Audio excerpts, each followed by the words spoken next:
Hi,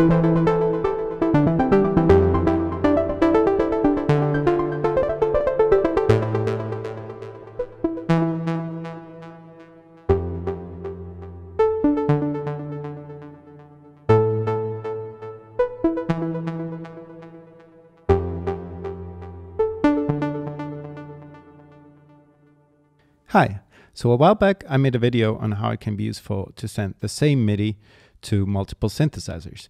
Today I would like to do the opposite and show you how it can be useful to send multiple MIDI clips to the same synthesizer. In this case I'm sending MIDI from the Deluge to the analog keys.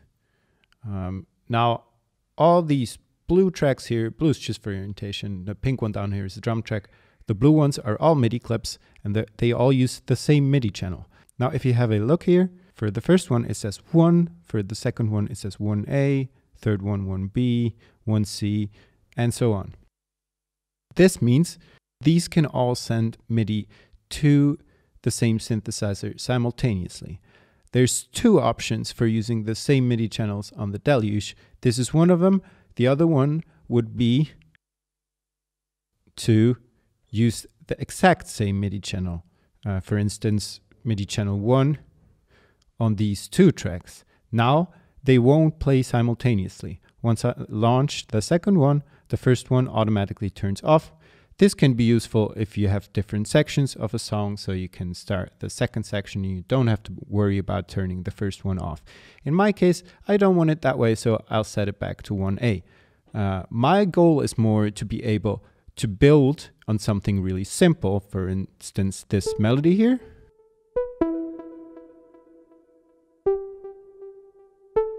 To something more complex. The second one is a very simple bass line.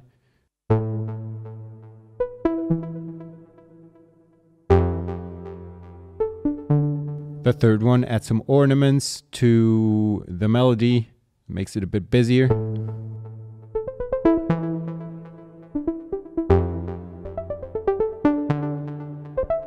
The next one adds even more notes to the melody. As you can easily see here, it fills this gap where there was nothing before. We have now these three notes.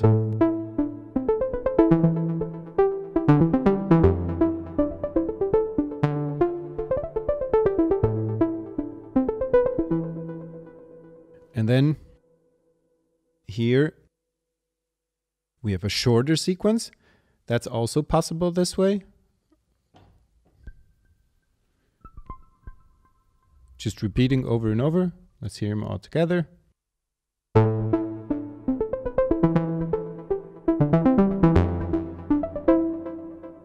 And the last one is in an odd meter. Now this is really cool because it lets you use the same synthesizers but different pattern lengths, which wouldn't be possible if you would have to have all the MIDI notes in the same MIDI clip. They all use the same patch on the analog keys, which allows me to easily adjust the sound for the whole thing. For instance, here's the filter.